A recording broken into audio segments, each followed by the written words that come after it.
The sponsor of today's video is my business, Soul Guide Candles. You can find everything that you need in the description below to support. Now let's get into the video.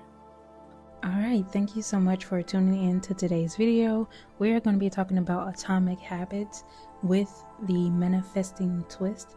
So this book is all about making small and manageable changes that lead to big transformations. So let's break down these core principles so that you can build these habits and manifest your desires easily, because we realize the big things that we manifest are just a part of,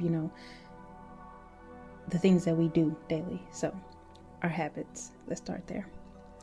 So number one, James Clear talks about the power of tiny habits. So he teaches that real lasting changes comes from focusing on these tiny habits rather than trying to make big overwhelming goals. So focusing on improving by just 1% each day, just 1%, is small, consistent, continuous progress that compounds over time and leads to the massive results. So let's move on to this one, because I think the laws of behavior change is so fundamental to how do you go from one state to being something different. So we're here. So he breaks down that habit building is 4 simple laws, and these laws make behavior change easy and also automatic. So those laws are: number 1 is your cue. Make it obvious. Number 2 is craving. Make it attractive. Number 3 is response. Make it easy. And the last one is reward. Make it satisfying. So if it is obvious, attractive, easy, and satisfying, the function behind it is saying that you'll always want to go ahead and do that. So he gave the metaphor of putting clothes out, so that you can already have that ready to go for the gym. So it's obvious for you. Make it attractive. It's like a mental thing, something that you are obviously wanting to do. So it's attractive end goal coming for you.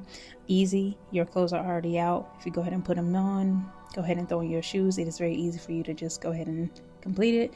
And make it satisfying, like the workout that you actually do. Make it something that you like so that it doesn't feel like a hassle. So moving on to system over goals right here. We have the importance of building these systems over just making goals out. So he emphasizes, James Clear, the one who wrote the book, emphasizes that systems over goals. Make a system rather than making a goal, because goals are not the key to sustainable success. A system is. So goals give you direction, so you can make an overall goal for where you want to end up, but that doesn't help you make a habit every day. So you could say your goal is to lose weight, but that doesn't, you can quantify that of losing weight every day. What would you do to lose weight? Are you changing your eating, changing your exercise habits? What are you going to do to get that goal? So the systems help you make progress every day, and you're focusing on the process and you're loving that process and not just the outcome. So a lot of people, they don't actually reach their goals because they fell in love with the goal instead of getting up every day and putting on their clothes and going and doing whatever workout, or falling in love with the habit of making your own food, whatever. So it's about developing habits that support your long-term goals, but don't obsess over the goal itself. It's like letting the system guide you. So we're actually going up here next, right here. So identity-based habits. For identity-based habits, one of the most powerful ideas in the book is that you should focus on becoming the type of person who can achieve your goal rather than just focusing on the goal itself. So that's what I mean about system over goals. What would a person who has this thing, how would they behave? So shifting your mindset from I want to run a marathon to I am a runner. And you never have to ask yourself whether a runner can run a marathon or if they can run a short or long distance, because the identity of a runner is already answering many questions. So once it becomes, when you identify with the habit, it becomes a part of who you are. When you identify with runner, it is already plain, you're making it plain there that you are able to run a marathon if you so choose, because you're a runner. So every action you take is a vote for the type of person you want to become. Every small actions, all these small actions reinforce your new identity. So finding things that mesh well with your new identity and not having the habits of the old self. So coming down to make bad habits harder. That is one of the things, like just like you can design your environment to promote good habits, like I mentioned about pulling out the clothes, you can also make bad habits more difficult to do. So in this, you increase the friction for bad habits by making them inconvenient or just less accessible.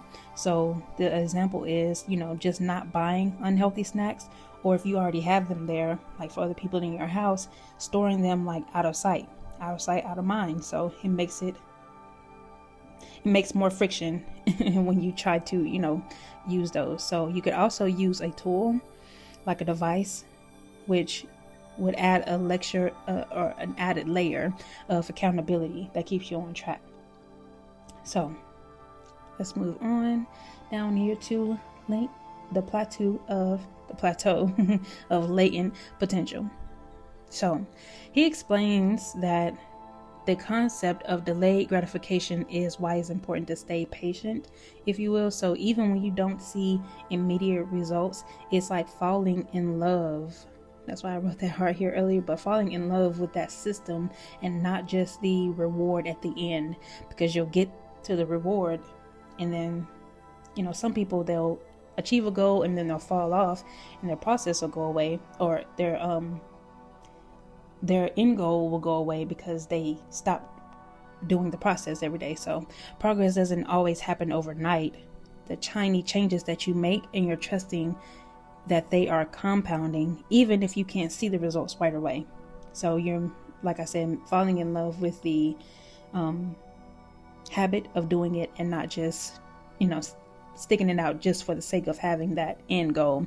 So sticking with your habits long enough to experience this breakthrough moment when your efforts are suddenly starting to pay off. So there's this moment where, all the things that you have compounded over a week, a couple weeks, they'll actually show up, and like, let's say 2 months later or whatever, you have that breakthrough. And then once you're there, you're like, okay, now it's just about maintaining. So getting down to the last but not least is the using atomic habits to like supercharge your manifestations, things of that nature. So when it comes to manifesting, these small consistent actions that you take daily are just as important as your thoughts and your beliefs.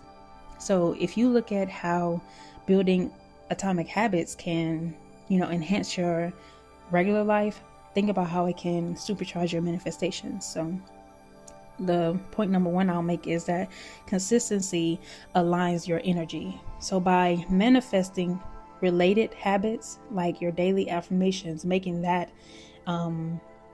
something that you're manifesting or something that you're using as your atomic habit to get to your inner result, it's like that's what you're falling in love with. You're falling in love with the affirmations, the visualization, scripting, whatever part of your routine that you like. You're sending out a consistent signal, which is energy, into the universe that is hearing you and recognizing that you are aligned with these desires. So reinforcing your new identity, when you have these habits, you're reinforcing daily with these tiny habits that you're making. You're reinforcing that you are this person. You're you are this identity. You are the runner, the whatever. So acting like the person who already has what they want, you're naturally reinforcing the assumption that your manifestation is already here. And lastly, momentum is what creates the magnetic energy. So small positive actions are what build momentum. There's no great thing about someone who starts on January the 1st and they have like 100% effort, but then by, like 3 months later, their efforts have completely died down. So you want to be the person who is giving 100% or giving that 1% for the whole amount of the year until December or whenever your goal is. If you're given that, by the time you reach the end, quote unquote, you will already be at that 100%, rather than like starting out on a big high and then deflating halfway through the goal. How many have you seen that happen? So the more consistent you are, the more you step into that magnetic energy that attracts your desires more effortlessly. So remember that success is about consistently improving by small margins. So a steady, like that old saying, slow and steady wins the race. That is what you need here. You don't need to overhaul your life overnight. You just start with that 1% better every day. And by the end of the year, you'll be further along than someone who gave up and like went all out in the beginning but gave up immediately afterwards. So they always experience a very sharp decline when they do that. So you're definitely winning that race. If you enjoyed this breakdown, give it a like. If it helped you, transformed your mind, gave you some new perspective, you can leave me a comment on the tiny habits you are starting today. Thank you so much for watching. Peace.